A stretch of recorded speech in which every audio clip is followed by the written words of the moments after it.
White house ने कहा है कि भारत का रूस से रियायती दरों पर कच्चा तेल खरीदना अमेरिका द्वारा रूस पर लगाए गए प्रतिबंधों का उल्लंघन तो नहीं है। व्हाइट हाउस की प्रेस सचिव जेन साकी ने कहा कि किसी भी देश को हमारा संदेश यही रहता है कि हमने जो प्रतिबंध लगाए हैं वो अनुशासित किए गए हैं, वो उनका पालन करें। व्हाइट हाउस की प्रेस सचिव जेन साकी ने भारत के रूस से रियायती दर पर कच्चा तेल खरीदने की संभावना के संबंधी सवाल पर कहा है कि रूसी नेतृत्व का समर्थन उस आक्रमण का समर्थन होगा जिसके भयावह परिणाम दिख रहे हैं। उन्होंने कहा कि सोचें कि जब इस समय का इतिहास लिखा जाएगा तो उसमें आप कहां खड़े दिखना चाहिए।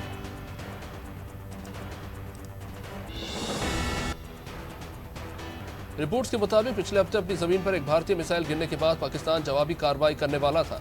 रिपोर्ट्स के मुताबिक पाकिस्तान ने भारत में ऐसी ही मिसाइल दागने की तैयारी की थी, लेकिन फिर वो रुक गया क्योंकि शुरुआती पड़ताल में उन्हें लगा कि कुछ गड़बड़ी हुई है। भारत ने कहा है कि मिसाइल दुर्घटनावश फायर हुई थी। विदेश मंत्री एस जयशंकर ने युद्धग्रस्त यूक्रेन से भारतीयों की वापसी को लेकर कहा है कि अधिकांश छात्रों ने वहीं रहना पसंद किया था क्योंकि वे नहीं चाहते थे कि उनकी पढ़ाई प्रभावित हो। उन्होंने कहा कि कुछ विश्वविद्यालयों ने ऑनलाइन पाठ्यक्रमों की पेशकश करने में अनिच्छा दिखाई थी। जयशंकर के अनुसार जिसके कारण युद्ध के बीच में लगभग 18,000 छात्र यूक्रेन में फंस गए।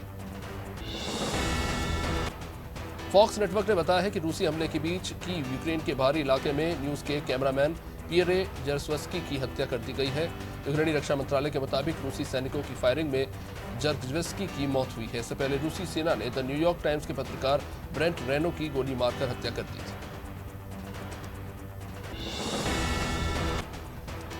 प्रतिबंधों को लेकर यूक्रेनी विदेश मंत्रालय के विदेश प्रतिनिधि ओलेक्सी माकाएव ने कहा है कि यूरोप रोजाना रूस को उसके गैस और तेल के लिए 50 अरब से अधिक की राशि का भुगतान करता है। उन्होंने कहा कि रूसी आक्रमणकारियों को फंड करना बंद कर देना चाहिए। यूक्रेनी लोगों को मारने वाले ये लोग हैं, हमारे घरों को नष्ट करने वाले हर बम का ये भुगतान करते हैं। दक्षिण कोरियाई सेना ने बताया है कि उत्तर कोरिया ने बुधवार को एक मिसाइल का परीक्षण किया जो असफल हो गया। जापानी मीडिया ने अज्ञात रक्षा मंत्रालय के अधिकारी के हवाले से बताया है कि उत्तर कोरिया ने एक बैलिस्टिक मिसाइल लॉन्च की थी। उत्तर कोरिया इस साल अब तक 9 हथियारों का सफल परीक्षण कर चुका है।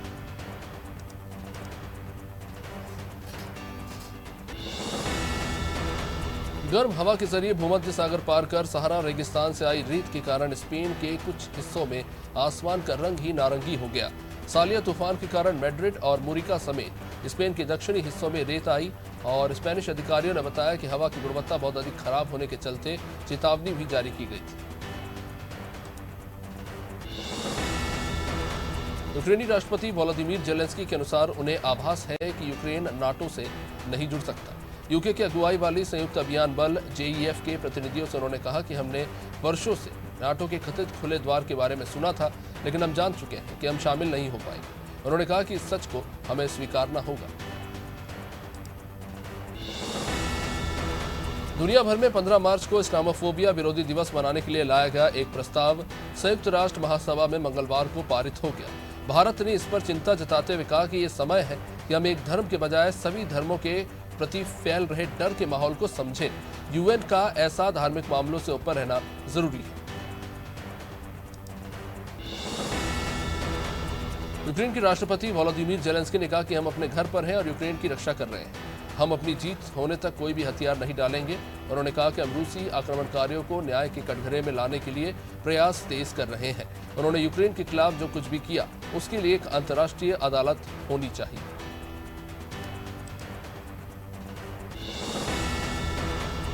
अंतर्राष्ट्रीय बाजार में मंगलवार को कच्चे तेल के दाम घटकर $97.44 प्रति बैरल आ गए हैं। खबरों के मुताबिक चीन में कोविड मामलों पर काबू पाने के लिए विभिन्न शहरों में लॉकडाउन लगा दिए हैं। इससे मांग में गिरावट आई है और माना जा रहा है कि इसी के चलते गिरावट आई है। रूस और यूक्रेन के बीच भी संघर्ष विराम के प्रयास चल रहे हैं, इसको भी कारण बताया जा रहा है। श्रीलंका की राजधानी कोलंबो में मंगलवार को राष्ट्रपति आवास के बाहर आर्थिक संकट को लेकर लोगों ने सरकार के खिलाफ प्रदर्शन शुरू करते हुए राष्ट्रपति गोटाबाया राजपक्षे के इस्तीफे की मांग की। प्रदर्शन में विपक्षी दल यूनाइटेड पीपल्स फोर्स ने भी हिस्सा लिया। विपक्षी नेता साजिद प्रेमदासा ने कहा कि यह आंदोलन सरकार को हटाने की शुरुआत है। बिहार बोर्ड ने इंटरमीडिएट 12वीं परीक्षा के परिणाम जारी कर दिए हैं, जिसमें 80.15% विद्यार्थी सफल हुए, पास हो गए। परीक्षा में 500 में से 482 अंक लाकर संगम राज आर्ट्स टॉपर, अंकित कुमार गुप्ता 473 अंक लाकर कॉमर्स टॉपर रहे और 472 अंक लाकर सौरभ कुमार और अर्जुन कुमार साइंस टॉपर रहे। परीक्षा में करीब 13.25 लाख विद्यार्थी शामिल हुए। छत्तीसगढ़ के मुख्यमंत्री भूपेश बघेल ने बुधवार को कहा कि उन्होंने सभी विधायकों को रात 8 बजे रायपुर के एक सिनेमाघर में एक साथ फिल्म द कश्मीर फाइल्स देखने के लिए आमंत्रित किया है। उन्होंने फिल्म को टैक्स फ्री करने की मांग पर कहा है कि केंद्रीय जीएसटी हटाया जाए तो देश भर में ही ये फिल्म टैक्स फ्री हो जाएगी।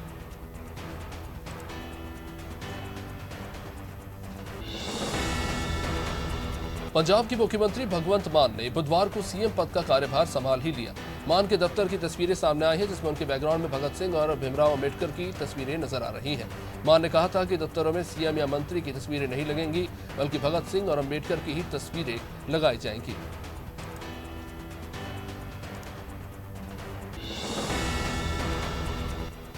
केंद्रीय सड़क परिवहन मंत्री नितिन गडकरी ने बुधवार को राज्यसभा में बताया कि सरकार 2024 के अंत तक भारतीय सड़कों के बुनियादी ढांचे को अमेरिका के बराबर विकसित करने की योजना बना रही है। उन्होंने आगे बताया कि हर साल लगभग 1.5 लाख लोग सड़क दुर्घटनाओं में अपनी जान गंवा देते हैं, जो लड़ाई में मारे गए लोगों की संख्या से भी ज्यादा है।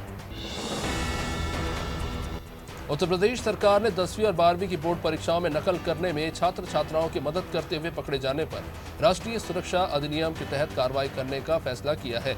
सरकार के मुख्य सचिव ने अधिकारियों को परीक्षा केंद्रों पर सुरक्षा के पुख्ता इंतजाम करने के लिए और संवेदनशील केंद्रों पर एसटीएफ तैनात करने के निर्देश दिए। रेल मंत्री अश्विनी वैष्णव ने बुधवार को कहा कि रेलवे के निजीकरण का कोई प्रश्न ही नहीं और इस बारे में कही गई सारी बातें काल्पनिक हैं।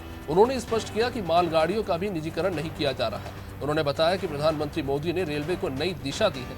बहुत बड़े पैमाने पर परिवर्तन हुआ है।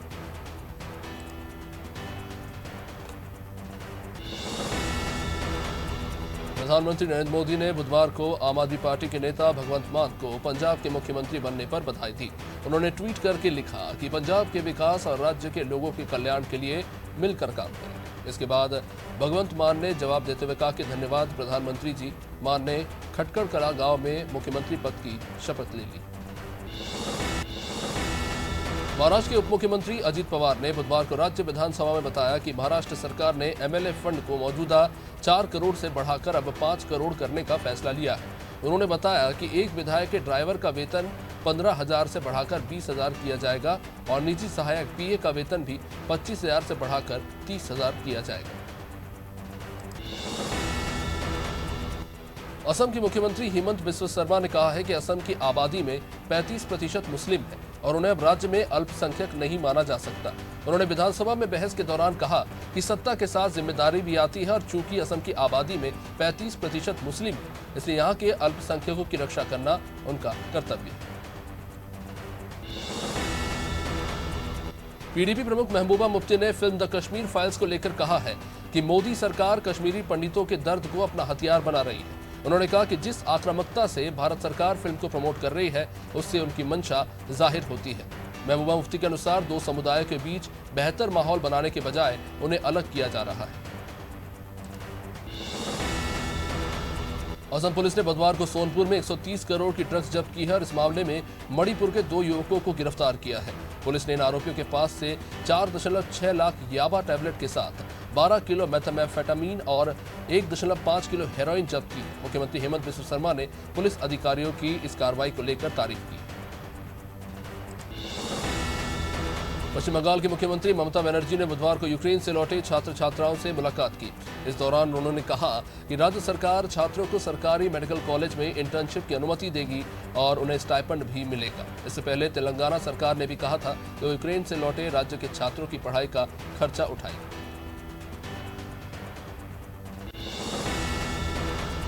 नेपानगर के मातापुर बाजार में 2 दिन पहले डागा ज्वेलरी शॉप में हुई चोरी के मामले में पुलिस को सफलता मिली है। पुलिस ने लाखों की चोरी करने वाले इन चोरों को पकड़ते हुए कुल 3 आरोपियों को गिरफ्तार किया है, जिनके कब्जे से सोने चांदी के जेवरात जब्त किए गए हैं। आपको बता दें कि डागा ज्वेलरी शॉप में हुई इस घटना से सराफा व्यापारी भी काफी डरे हुए थे। निवाड़ी जिले में नौकरी दिलाने के नाम पर युवक के साथ ठगी का मामला सामने आया है। युवक से 2.5 लाख रुपए लेकर उसे फर्जी ऑफर लेटर थमा दिया गया। मामले का खुलासा उस वक्त हुआ जब ग्वालियर निवासी नरेंद्र राठी ने भोपाल स्थित वल्लभ भवन के नाम से जारी एक पत्र और ऑफर लेटर निवाड़ी कलेक्टर को सौंपा। जब पत्र की जांच की गई तो वो फर्जी पाया गया। पूछताछ में नरेंद्र राठी ने कलेक्टर को ये बताया कि दतिया कलेक्ट्रेट कार्यालय में बददस्त बाबू ने उसे वादा किया था। इंदौर में बीएससी के छात्र के सुसाइड के मामले में नया मोड़ आया है। एसीपी राजेश भदौरिया ने आरोपों में घिरे एसआई और टीआई को क्लीन चिट दे दी है। दरअसल दोनों पर प्रताड़ना का आरोप लगा था। एरडम थाना क्षेत्र में 16 फरवरी को बीएससी के छात्र आकाश बढ़िया ने अपने घर में फांसी लगा ली थी, जिसके बाद परिजन ने चंदन नगर थाना प्रभारी दिलीप पुरी और सब इंस्पेक्टर विकास शर्मा पर आरोप लगाया था। वहीं खरगोन पुलिस ने 6 मार्च को हुई चेन स्नैचिंग के मामले में एक आरोपी को गिरफ्तार किया। आरोपी दिन दहाड़े डायवर्जन रोड पर शास्त्री नगर निवासी शिक्षिका के गले से चेन छीनकर फरार हो गए। हालांकि वारदात सीसीटीवी कैमरे में कैद हो गई, जिसके आधार पर इन बदमाशों को गिरफ्तार कर लिया गया।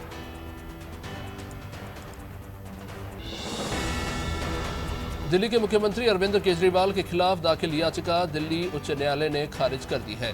याचिकाकर्ता ने केजरीवाल के खिलाफ खालिस्तानी अलगाववादियों के साथ संबंधों की उच्च स्तरीय जांच की मांग की थी। अदालत ने याचिका को पूरी तरीके से तुच्छ बताते हुए याचिकाकर्ता के वकील को इस प्रकार की याचिका दायर न करने की हिदायत दी है। याचिका कांग्रेस नेता जगदीश शर्मा ने दायर की थी। इंदौर में 12 से 14 साल के बच्चों का वैक्सीनेशन आने वाले त्योहारों के बाद शुरू होगा। टीकाकरण को लेकर तैयारियां चल रही हैं। वैक्सीनेशन अधिकारी तरुण गुप्ता ने बताया कि वैक्सीनेशन के लिए राष्ट्रीय स्तर की ट्रेनिंग होगी। राज्य स्तर और जिला स्तर का प्रशिक्षण भी सभी वैक्सीनेशन करने वाले चिकित्सकों को दिया जाएगा।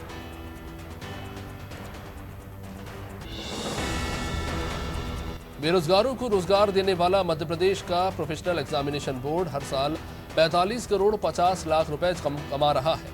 व्यापम ने 2011 से लेकर 21 के बीच छात्रों से 1047 करोड़ रुपए फीस ली। इसमें 592 करोड़ परीक्षाओं पर खर्च किए गए और 455 करोड़ रुपए का मुनाफा कमाया। हैरानी की बात यह है कि मध्य प्रदेश के सभी विभागों में से एग्जामिनेशन बोर्ड ही ऐसा है जिसके राजस्व में बढ़ोतरी हुई। मध्य प्रदेश की राजधानी भोपाल में जेएमबी के 4 आतंकियों की गिरफ्तारी के बाद भोपाल पुलिस अलर्ट हो गई। राजधानी में किराएदारों का डेटा तैयार किया जाएगा। एडिशनल पुलिस कमिश्नर सचिन रतुलकर ने थानों के बीट प्रभारियों को निर्देशित किया है।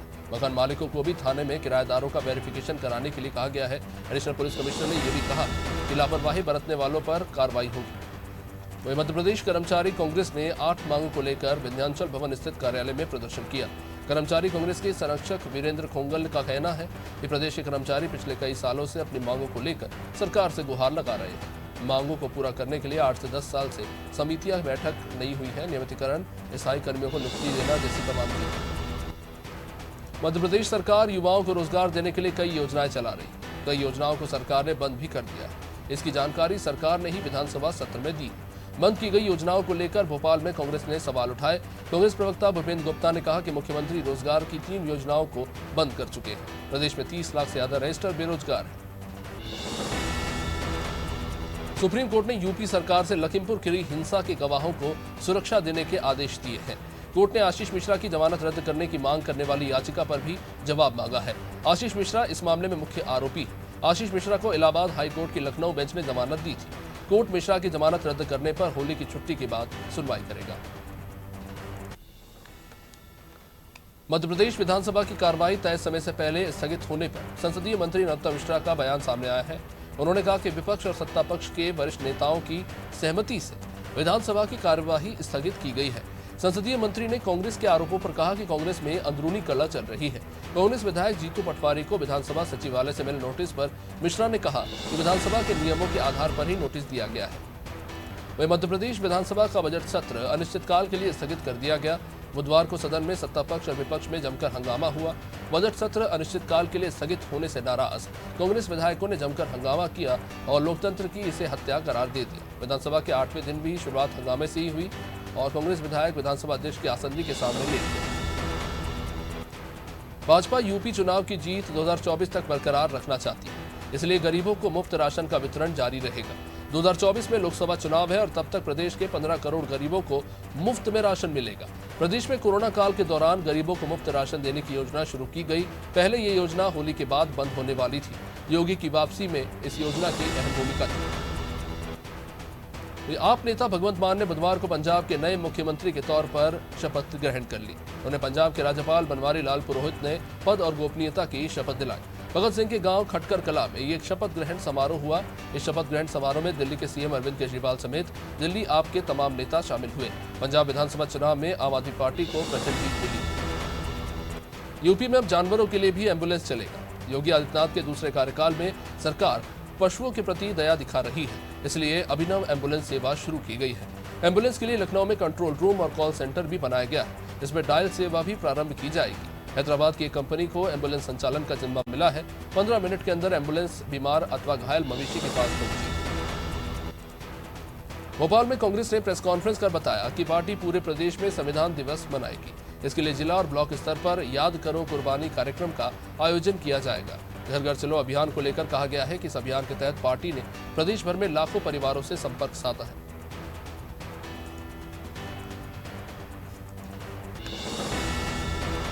मध्य प्रदेश विधानसभा की कार्यवाही अनिश्चितकाल के लिए स्थगित हो चुकी है।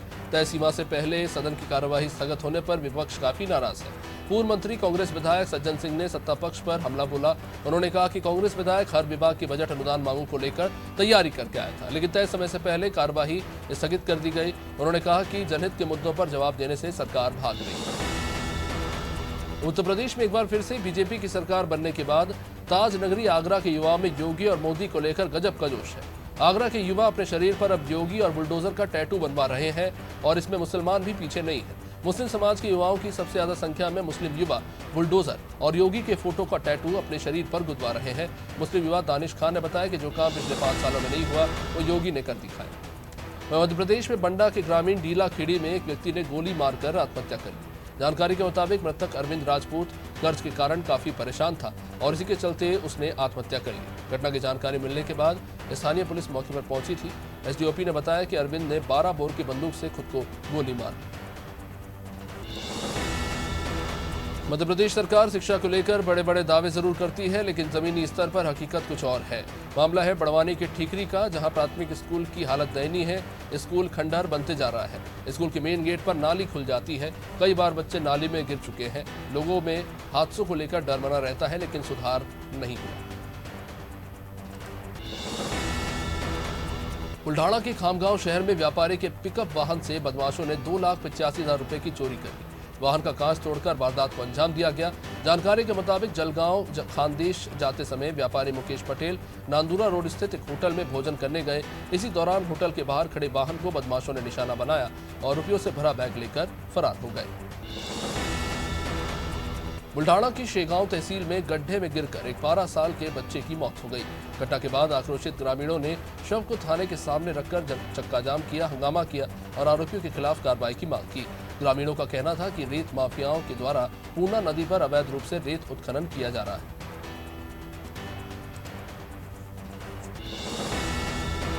भोपाल में पकड़ाए जेवीएम के आतंकवादियों से पूछताछ में बड़ा खुलासा हुआ। गृह मंत्री नरोत्तम मिश्रा ने कहा कि आतंकवादियों को पश्चिम बंगाल और कोलकाता से फंडिंग की जा रही थी। इस मामले में 2 लोगों की संलिप्तता पाई गई है जो आतंकवादियों को फंडिंग कर रहे थे।